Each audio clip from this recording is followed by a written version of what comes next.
চলো আজকে আমি পেঁপে দিয়ে মুরগির মাংস রান্না করব।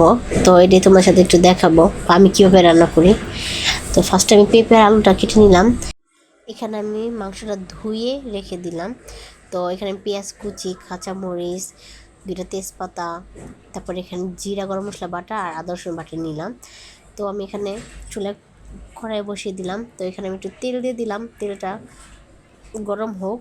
তো এই তো আমি তেজপাতা আর পেঁয়াজ কুচি দিয়ে দিলাম। তো আমার পরিমাণ মতো আমি পেঁয়াজ কুচি দিয়েছি, তোমাদের যতটুকু লাগে। তো আমি প্রথমে পেঁয়াজটা একটু ভালোভাবে একটু ভেজে নিব, হালকা হালকা করে একটু হালকা করে ভেজে নিব। তো একটু ভালো করে ভেজে নিলে কি একটু ভালো হয়। তো এখানে আমি জিরা বাটা দিব আর গরম মশলা বাটা একসাথে বাটা আর আদা রসুন বাটা দিয়ে দিলাম। তো এগুলো একটু ভালোভাবে একটু ভেজে নিব। আমি একটু ভালো করে ভেজে নেব যে পর্যন্ত আমার তেলটা উপরে না উঠে আসে।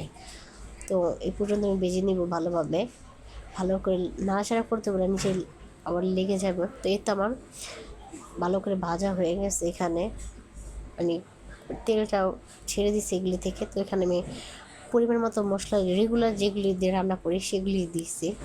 তো এটা ভালো করে একটু তেলে আমি একটু কষিয়ে নেব। তো কষিয়ে নেওয়ার পরে এখানে আমি একটু পানি দিয়ে দেবো যেন নিচে যেন না লেগে যায়। তো এই তো আমি একটু পানি দিয়ে কষিয়ে নিচ্ছি। আর এই তো আমাদের বাড়ির পাশের বিল্ডিংয়ে যে কিছু ফুল গাছ ছিল, এটা তোমাদের সাথে শেয়ার করতে করতে এখানে মশলা কষানো এটাই প্রায় হয়ে গেলে। তো এখানে একটু ভালোভাবে নেড়ে চেড়ে দেখলাম যে নিচে আবার লেগে গেল কিনা, কারণ নিচে লাগলে তোটা ভালো লাগে না। তো আমার মশলাটা ভালো করে কষানো হোক। তো এই আমার মশলাটা ভালো করে তেল ছেড়ে দেওয়ার আগ পর্যন্ত ভালো করে কষিয়ে নিলাম আমি। তো এখানে আমি মাংস আর আলু আগে কষিয়ে নেব। তো ফার্স্টে আমি মাংস আর আমি আলুটা একসাথে অ্যাড করে কষিয়ে নিব ভালোভাবে, নেড়ে চেড়ে আগে মশলাটা গায়ে ভালো করে মেখে নিই।